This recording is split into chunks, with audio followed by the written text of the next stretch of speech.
King Charles bans Camilla after she tried to steal a royal title boldly. Buckingham Palace had seen its share of storms, but none like this. Behind the iron gates and stone walls, something deeper than scandal was brewing. This was war, a royal reckoning with velvet gloves off. And at the center of it all was King Charles III, seated alone in his dimly lit study, staring at a parchment that could alter the fate of the Windsor legacy forever. His fingers hovered above it, hesitating, as if the ink itself carried the weight of betrayal. The document before him was more than royal tradition. It was a message, a declaration that James, son of Prince Edward, would be named the Duke of Kent. A pure Windsor title, a move to preserve what little unity remained in the bloodline. But Charles knew what it would spark.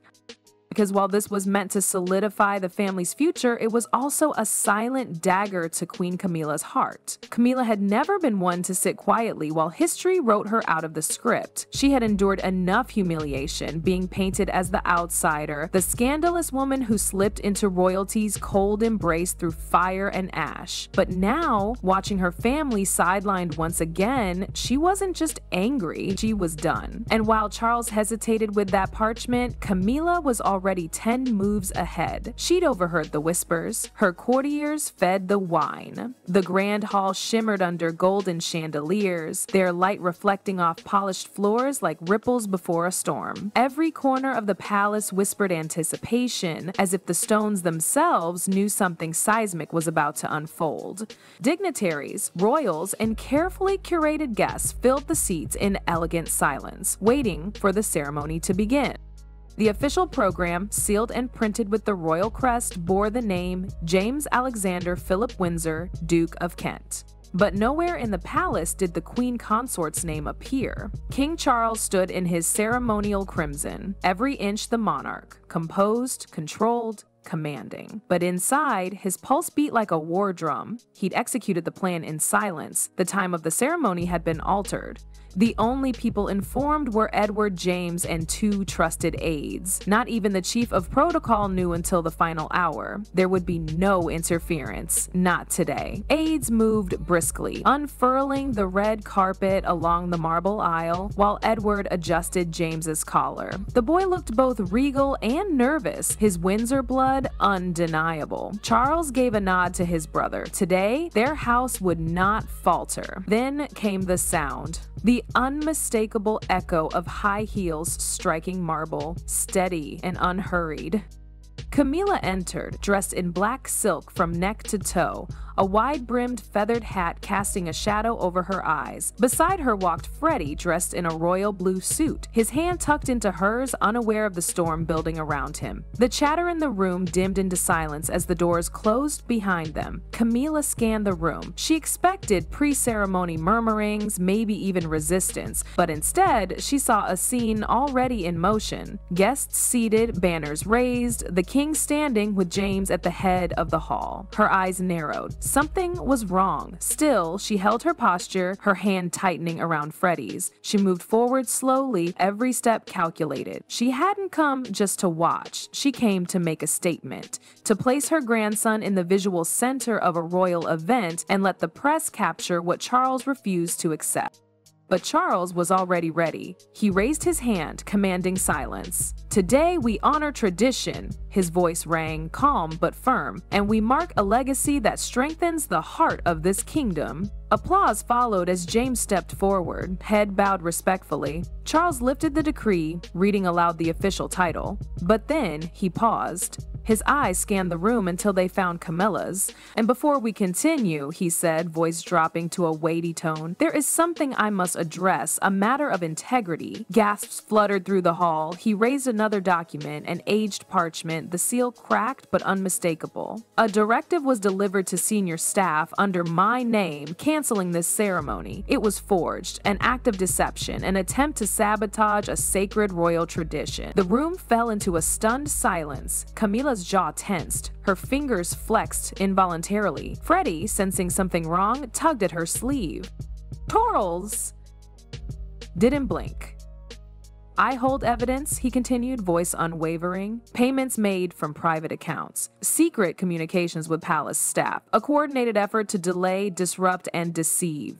He let the words hang in the air like blades. I am king, but even I am bound by duty. This throne does not bend to manipulation, not by foes, not by family. All eyes turned to Camilla. Her face remained still, but inside, the ground cracked beneath her. She had miscalculated. Charles turned back to James, signaling the resumption of the ceremony. The music swelled and the Windsor crest was pinned to James's chest. But while the crowd clapped and cameras flashed, Camilla stood in silence, humiliated, frozen in place. Freddie looked up at her, confused, as if asking why his name had not been called. She knelt, kissed his forehead, and whispered, "They've declared war." Then she stood and walked out. Not defeated, just delayed. Buckingham Palace slept lightly, its grand halls cloaked in shadows, but inside nothing was at rest. In his study, King Charles sat once again before a polished oak desk, the fire beside him crackling low. Before him lay a new decree, its black script as cold and final as a tombstone. The words were decisive, unmerciful. Queen Consort Camilla was to be stripped of all authority in palace decisions, no more protocol, no more appearances without clearance, no more games. Charles pressed the royal seal into the red wax. It sizzled slightly as it met the paper, a quiet final sound. He looked up at the portrait of his mother, Queen Elizabeth II, her stern eyes judging him from across time. His chest tightened. He wasn't celebrating victory, he was mourning the cost. A trusted aide appeared silently, took the sealed envelope, and disappeared down the corridor without a word. No public announcement would follow, no press statement. The kingdom would never hear of this. The Windsor crown could not afford to bleed in public. Elsewhere in the palace, Camilla stared at her own reflection. Her face lit only by flickering candlelight. Her eyes were red, not from tears, but from fury. Held too long behind silence. The envelope sat torn on the vanity, its contents burned into her memory. Stripped of power, erased with a single signature. She didn't move, not at first. Her hands gripped the vanity's edge until her knuckles turned white. How quickly he had turned on her. After all the years she had stood by him, endured scandal, shame, whispers, now she was reduced to silence, reduced to nothing.